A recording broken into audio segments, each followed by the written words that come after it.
Good morning. It is 7:50 a.m. on Sunday, September 26th, 2021. I'm Christiana Ellis and I just got up. This is 5 more minutes.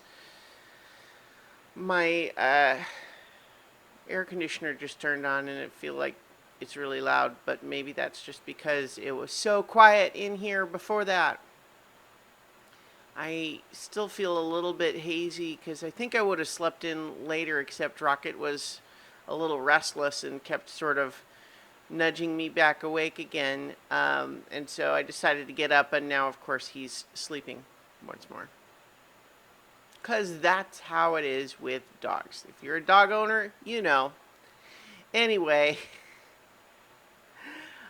we had a very fun session 0 last night where me and my Saturday night players all built characters for an upcoming game of Root, the RPG, which I've certainly talked about before on these videos, but it's the one with anthropomorphic animal people in a medieval setting sort of place, um, Disney's Robin Hood style. And it's very fun. I'm excited to give that game a try. Building the characters was a fun experience, so you can go ahead and find that. The VOD for that will already be on the YouTube channel by the time you're watching this video.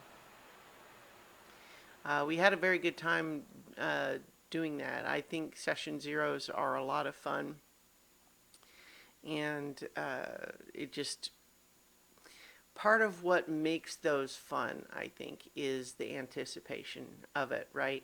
You know, as you craft and put your character together and you're selecting certain moves they have or whatever, you get that experience of anticipating possible scenarios where your character might get to do something really cool.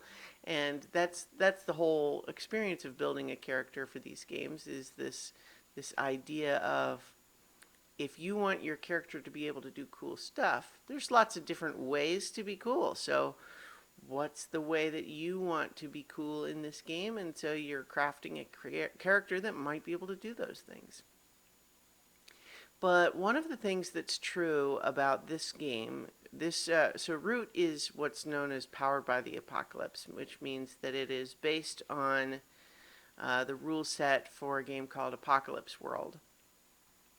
And in comparison to a game like Dungeons and Dragons, it's they use the terminology that's pretty common there is play to find out what happens, and fiction first.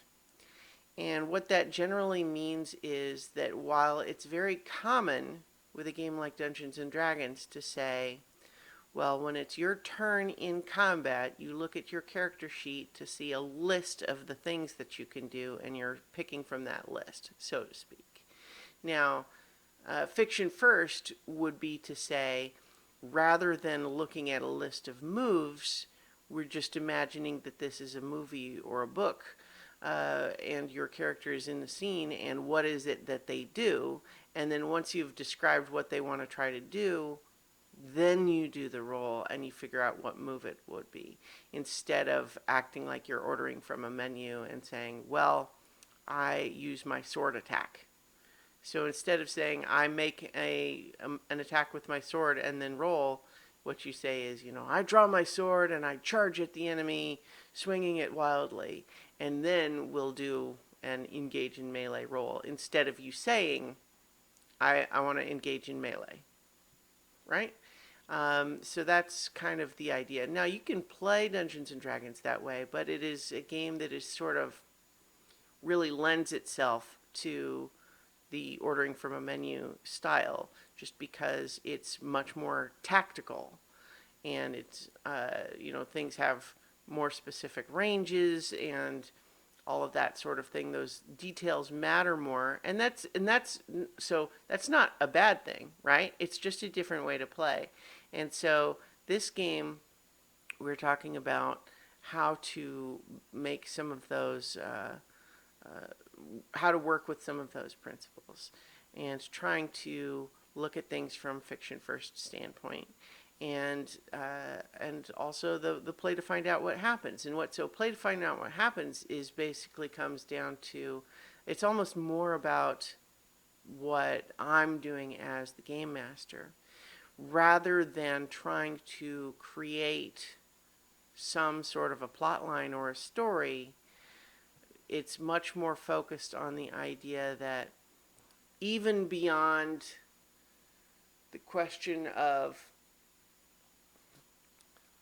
I'm trying to think how to put this. So even in a game like Dungeons and Dragons, it's very common and good game mastering, I think, to sort of create a situation rather than a story for the players to engage with, and then they decide how they approach it, rather than trying to say, I want to make a story that's like this movie or something, and then trying to force that plot to happen. Because the dice might interfere with that, or just players making different decisions might interfere with that. But in the play to find out what happens principle of Powered by the Apocalypse, the idea there is that, for example, I might have a mayor of a clearing be I might have envisioned them as a fairly straightforward, low key, just good natured individual.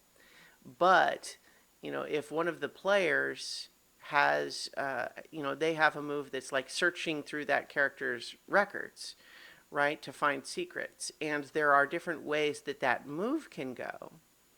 And so, even if I had in mind that this character doesn't have any deep, dark secrets, one of the outcomes of that move of searching their records is that you find some unsettling information. And so, if that happens, I need to not say, well, you don't actually find any unsettling information because this character doesn't have any. Instead, I say, oh, well, I'm surprised too. I thought that this character was only someone who wouldn't have unsettling information in their records. But turns out, according to the move, we're playing to find out what happens. It turns out that this character does actually have a dark secret, and now we have to figure out what that is. And so that's the principle there. And so in any case, I'm really looking forward to playing that game more. You can check out our session 0, of course, on the VOD here. But I'm just having a good time. Yeah, playing those games. And then, yeah. So in any case, I'll leave it there for now. I will talk to you all tomorrow for 5 more minutes.